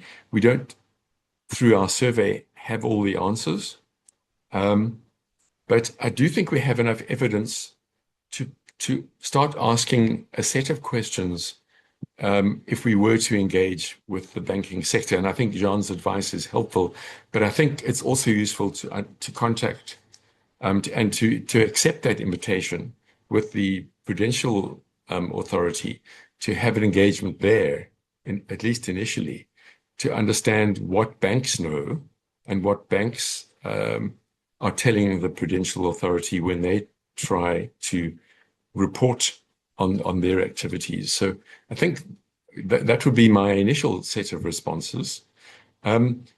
If Anne, you're asking me to answer the final question, which is the quick response, what could banks do in the next 12 months? I would say ask banks to revisit what their triggers are. If they've got a 3-month trigger, what criteria do they use to trigger either the freezing or the closure of an account? And if they do freeze a bank account because they want the NPO to reach out to them because they can't reach the NPO themselves, is it working?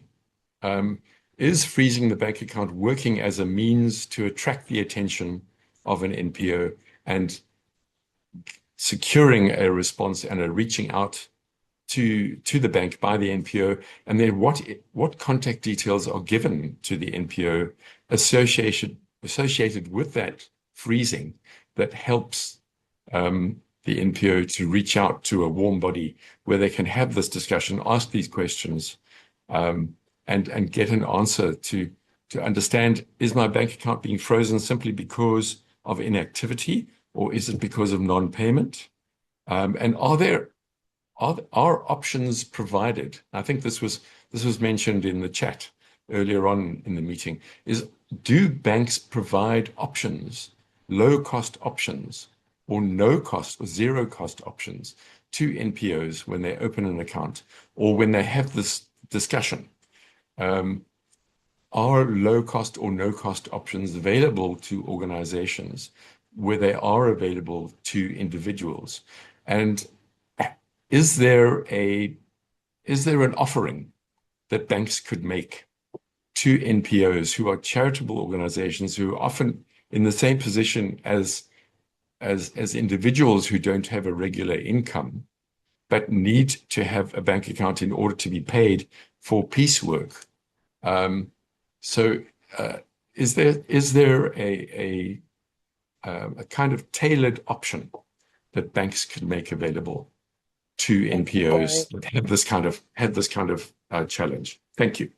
Thank you. Thank you for reassuring us that the evidence is building up and forming a nice sort of framework there. While you were talking, I was thinking about a particular bank, and I'll just give you the colour.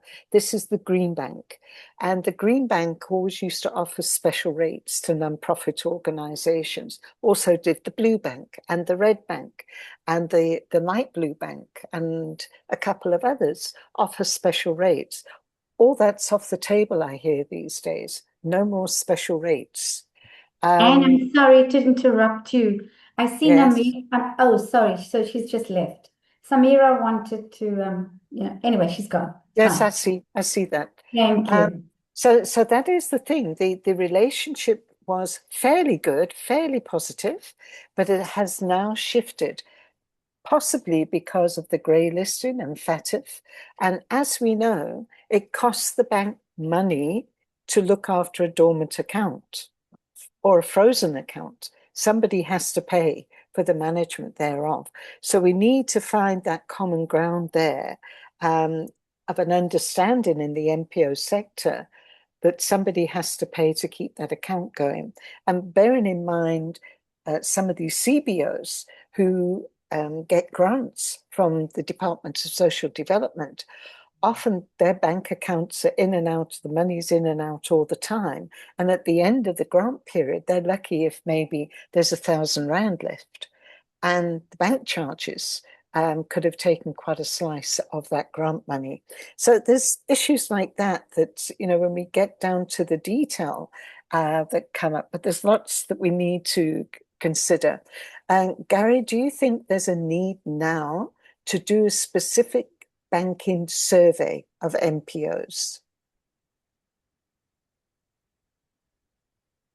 And I would say yes, because I think what has emerged from the study and from engagements following the study, there are many more questions to be asked and answers to be understood and experiences to be understood.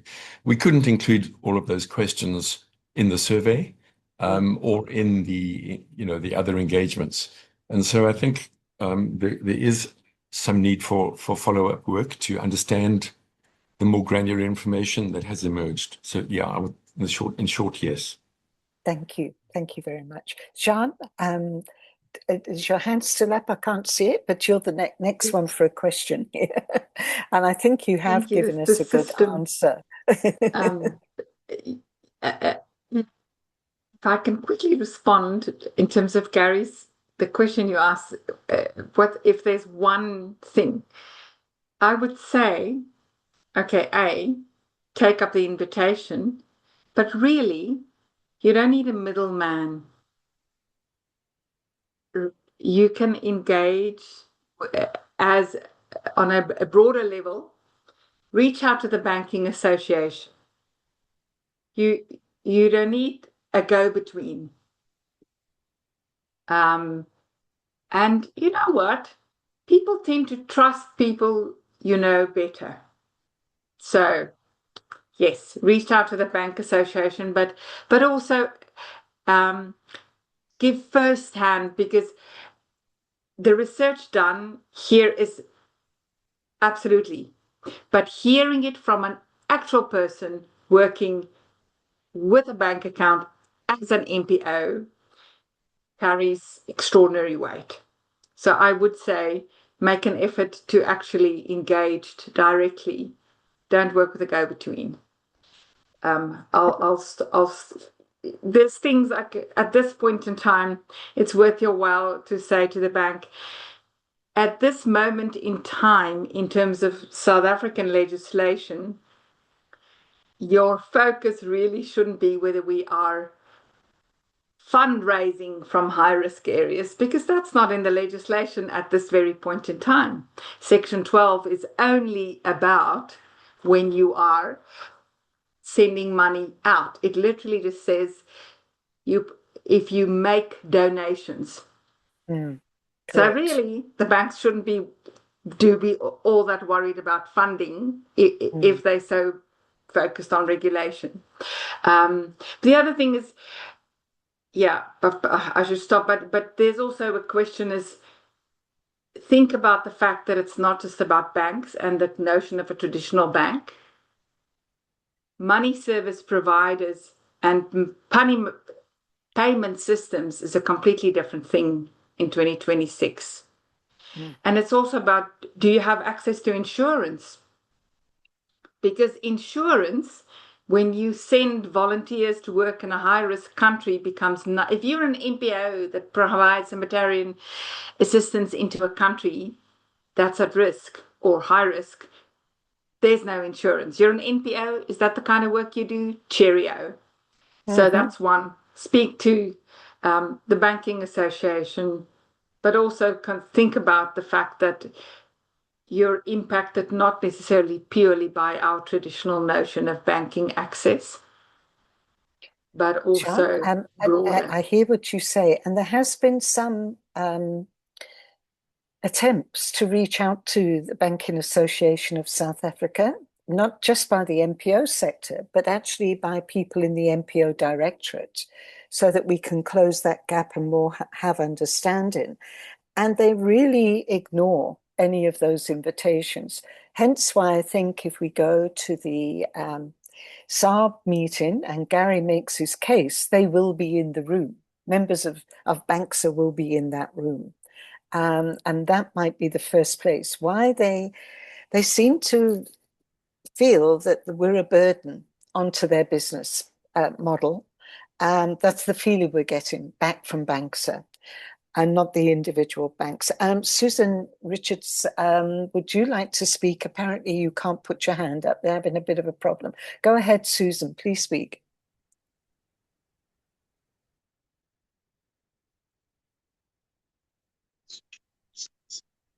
Hi, can everybody hear me? Yes.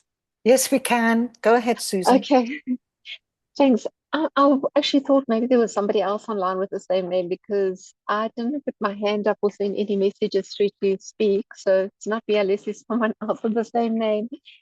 But while I've got the floor, perhaps what I wanted to maybe just add quickly, I see Samira's not online, and it may be something that she would have possibly also mentioned.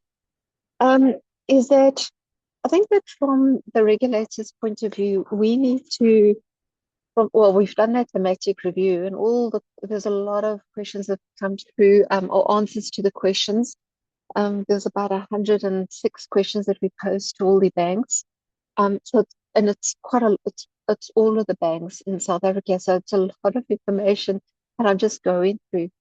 But what I wanted to say is that I think we've got to look at whether the banks are actually applying a risk-based approach with NPOs, or are they looking at it from a rules-based approach in relation to just how we're going to go forward, to get the banks to maybe understand the NPOs more better.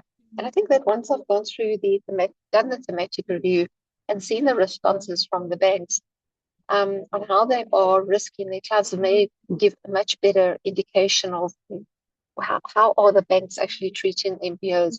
And then possibly through our awareness session, we can come in there to try and assist and rectify that. I also think it's great that Samira has invited Gary to one of our awareness sessions, because I think that would be the perfect platform, because all the banks will be online, where he can also bring a point over and answer any questions that they may have.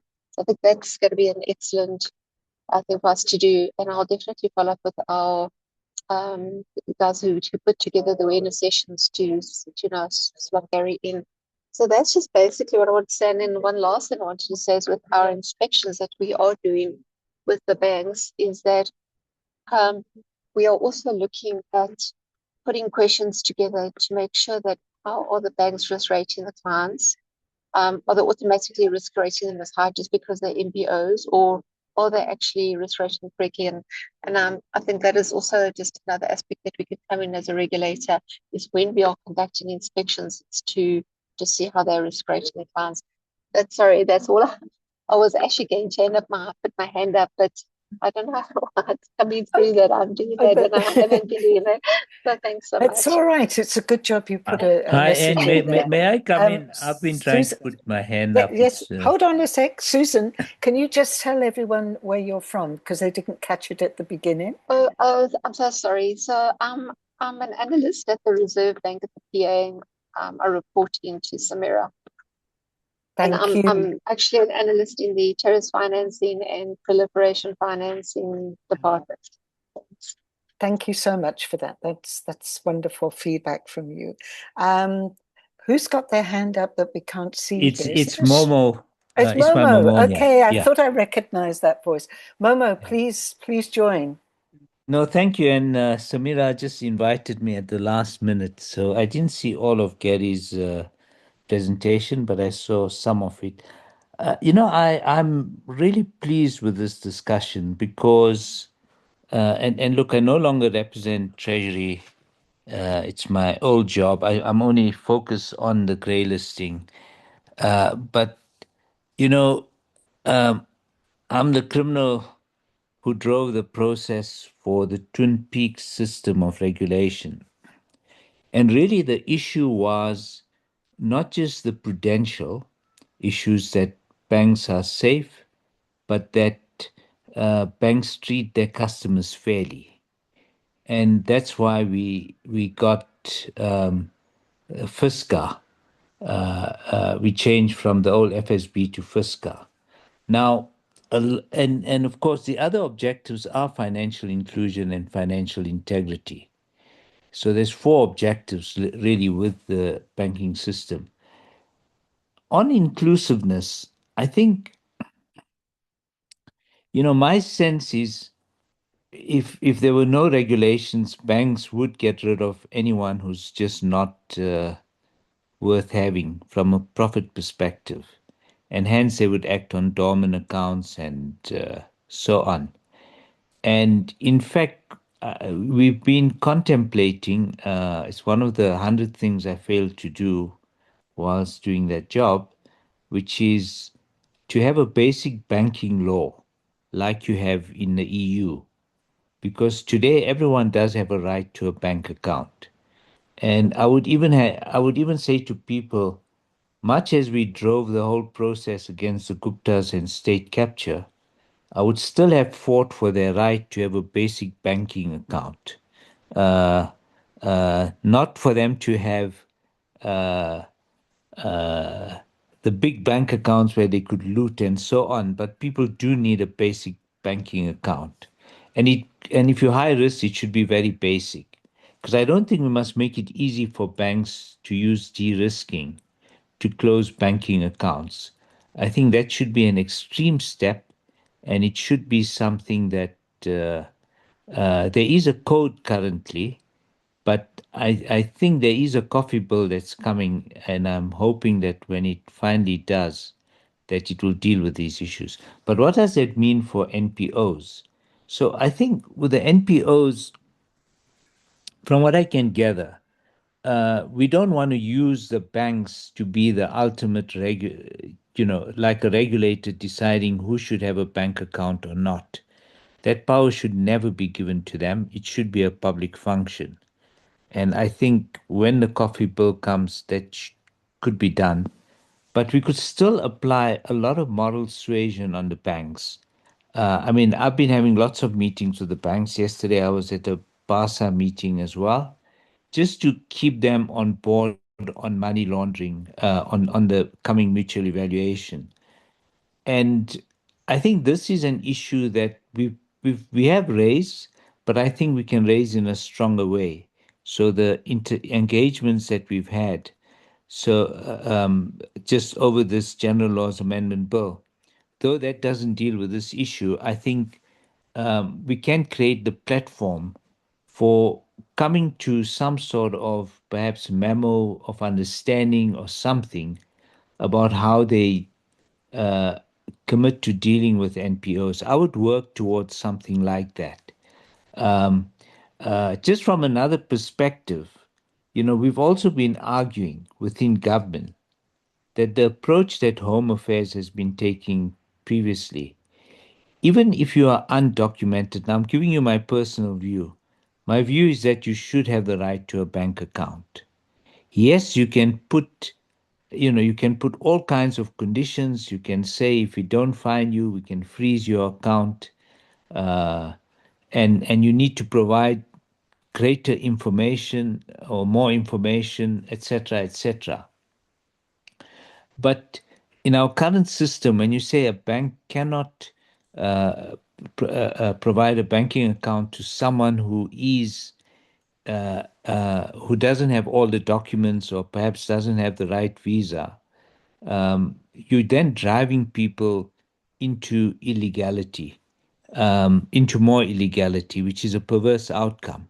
And whilst some of the fintechs other and those in a dark space may take up their accounts, I think you're making vulnerable people even more vulnerable.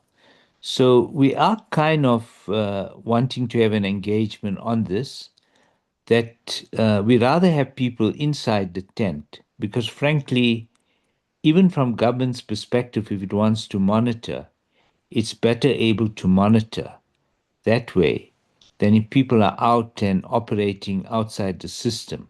I'm not suggesting that you want a state that's monitoring everybody, certainly not. But I think there's a whole area there which I hope some of the NPOs here could even take up, which is the right to a banking account. I think it's really well worth the fight. So a lot of the issues that Gary raised, I think yes, I think we can engage much more heavily with the banks for them to understand the challenges of NPOs and what happens. And I think it's particularly the small ones where, from what I've heard, obviously, and it's not surprising to me that they don't have regular streams of income. And so there's always maybe a cause for suspicion by some of the banks, and they may feel that there's just too much risk, and that drives them to therefore not encourage small NPOs and so on. So I don't have the solution, but I would suggest that this is something worth engaging with the Treasury and with the banks, and let's work maybe towards a MOU so that there's an understanding about how NPOs can be treated. I wanted to just say on FATF, I'm also critical that I think FATF has focused on NPOs for TF. They're not really interested on NPOs for money laundering. It's only for TF risks. Absolutely. And whilst the risk is there with everybody, I think that FATF shouldn't be surprised that there were perverse outcomes. So then having a further policy paper to say that, they want to guard against perverse outcomes, it's almost trying to correct a bad policy, but still keeping the bad policy in place. Again, I'm giving my personal view. And but unfortunately, to change those FATF standards is going to be very difficult. So the question is, how can we make the system, how can we sort of comply, but in a way that's as least disruptive as possible. Sorry, I'm taking so long, but I'm done. So I wanted to just make those suggestions. Thank you so much. That's so valuable. And you do know that in the corridors, you're referred to as the FATF Czar. So I suggest you introduce yourself as the FATF Czar rather than say you're retired, but you're helping on the No, greatest. Louis the Coca is and The Shana the FATF Czar. Fatah. But Is Louis still on the line or is he gone? I don't know. I am the head of the delegation there, but that doesn't mean I'm not critical of what there is. Thank you for that. Gary and then Louis. Gary, go ahead. Thank you, Anne. Just a very simple question, and perhaps Momo would have the answer, but maybe that's a bit of a reach to expect. But perhaps a general question I can ask you generally. With automation and computerizing financial transactions, is there really a significant cost to banks to manage, maintain even dormant accounts that don't generate them an income on a regular basis? Thanks.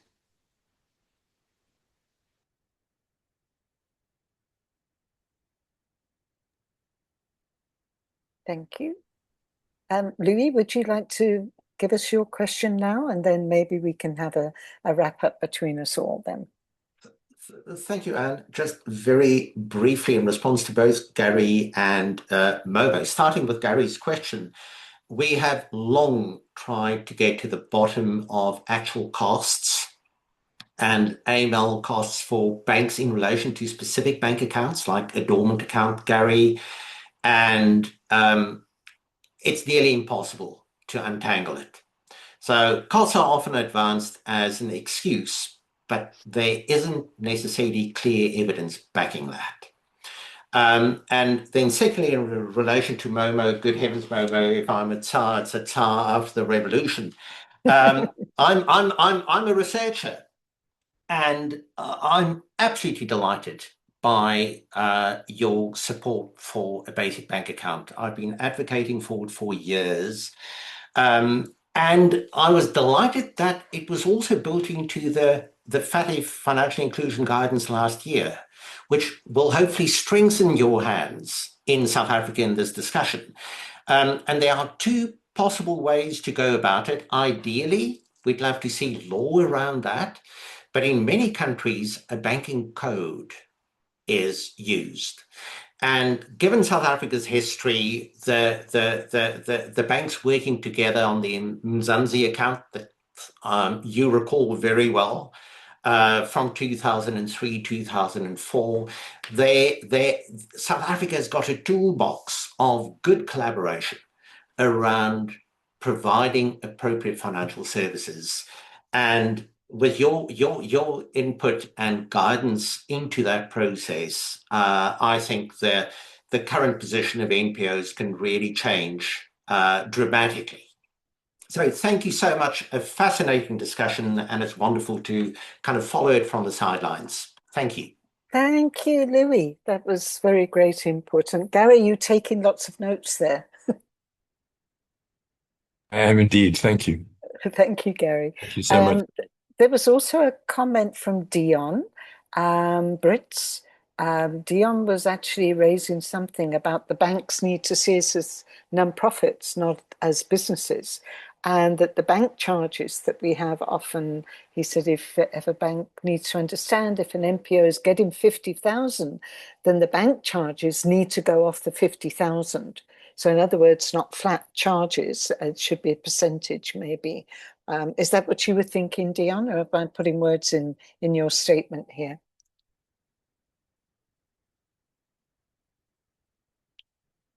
Dion, would you like to add?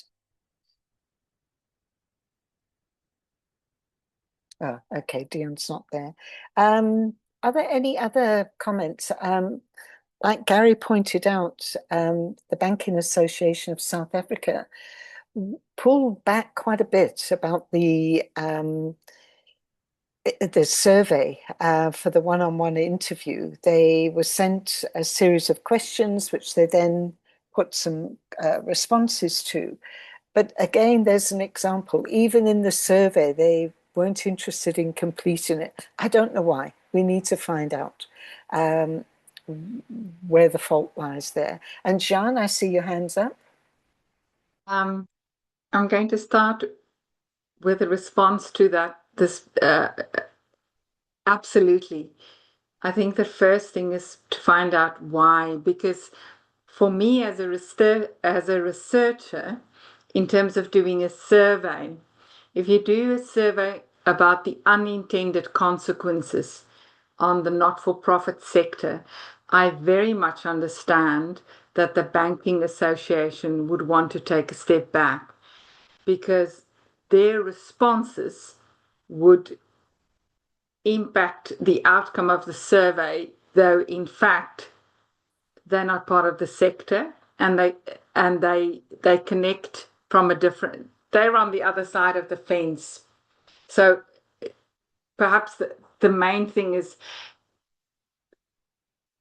it's not necessarily a negative indication. It's an indication that they feel, they probably felt, we cannot respond to these survey questions because they are questions directed at people who are receiving banking services, whereas we are providing them. But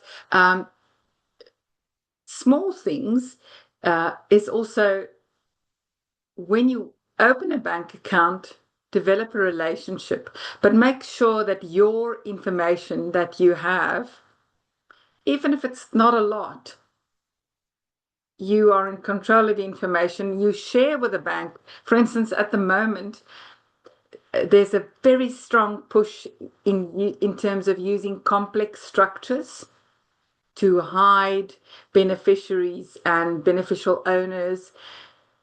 So make sure that your documentation that reflects who participate in your management, who's your directors, is up to date, is clear, and you can explain it to the bank. You can also show to the bank, tell the bank, I receive a grant once a year. This is who I receive it from. I don't have a system to provide a detailed money trail to respond to your beneficial ownership requirements. But if you communicate that to the bank, they know. And they treat you differently, or there's room at least. So build a relationship. Frankly, and that also goes in terms with BASA. Build a relationship with them. I think that could really, really be helpful. So keep even if it's a small plate, keep it clean, Yeah. reflect that you're organized, Yeah. because then and if the bank starts asking compliance questions, that's over compliance, you communicate that and you say, look, I work in Riedersburg, in a small little town. I serve a community of 100. So make it clear these are your risks. That's your area that you serve, so that you can say to the bank, I don't need to answer the questions you're asking now. So be part of teaching the bank what they should know. And Jean, I think also where we could meet in the middle with banks is like they've done in Holland and in the Netherlands. All the banks have a special page of information for non-profits, how to manage their bank accounts, what the FATF recommendation 8 is all about, how it affects them. You won't see anything like that at the moment on South African banks' websites. And that is the first part, is meeting in the middle. Although Gary has pointed out the digital divide and being able to have access to that knowledge and information, that's another issue.